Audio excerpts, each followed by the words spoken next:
দুনিয়াবি বয়স 6 বছর পর্যন্ত মাকে ওখানে দাফন করে আমার নবীর বয়স 6 বছর। ওখানে একজন ছিল আমার নবী বাবার সূত্রে পাওয়া একজন দাসী উম্মে আইমান। উম্মে আইমান আমার নবীকে নিয়ে মক্কায় তশরিফ এনে মক্কায় নিয়ে এসেছিলেন।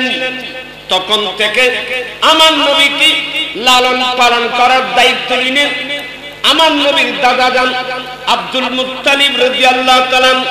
আব্দুল মুত্তালিব রাদিয়াল্লাহু তাআলা যখন মারা যাচ্ছিলেন আমার নবীর দাদা জান আমার নবীর চাচা আবু তালেব যিনি মাওলা আলী শের খুদার আব্বা, ওনাকে ডাকলেন, এই আবু তালিব আমার নাতি এসে বাবা দেখেন নাই, মাও দেখেছেন মাত্র 6 বছর, আমিও যাচ্ছি।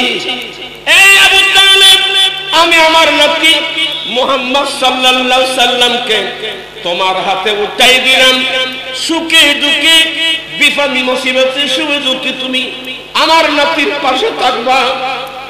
আবু তালেব বলেন, আব্বা আপনি নিশ্চিন্তায় থাকেন, আমি আমার ভাতিজাকে নিজের ছেলের মতো করে লালন পালন করব।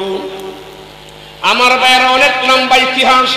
ঠিকই আবু তালেব আমার নবীর জন্য অনেক কষ্ট সহ্য করতে হয়েছিল, অনেক কষ্ট সহ্য করতে হয়েছিল। যখন আমার আল্লাহর নির্দেশে আমার রাসূল যখন মক্কার জমিনে ইসলাম প্রচার করছিলেন তখন নবীর উপর নেমে আসলো নির্যাতনের স্টিম রোলার।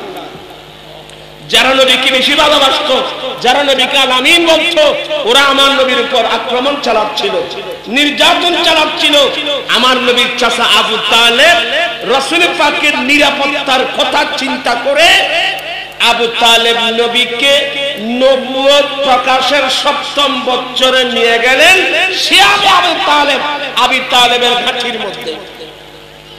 আবু তালেব আমার নবীকে ওনার ঘাটির মধ্যে নিয়ে যাওয়ার পরে কাফের মুশরিকরা মিটিং করে আমার নবী আবু তালেবের ঘাটির মধ্যে যেন মক্কার কোন রাস্তা দিয়ে যেন আবু তালেবের ঘাটির মধ্যে খাদ্য রসদ যেতে না পারে, ওরা খাদ্য অবরোধ করলো।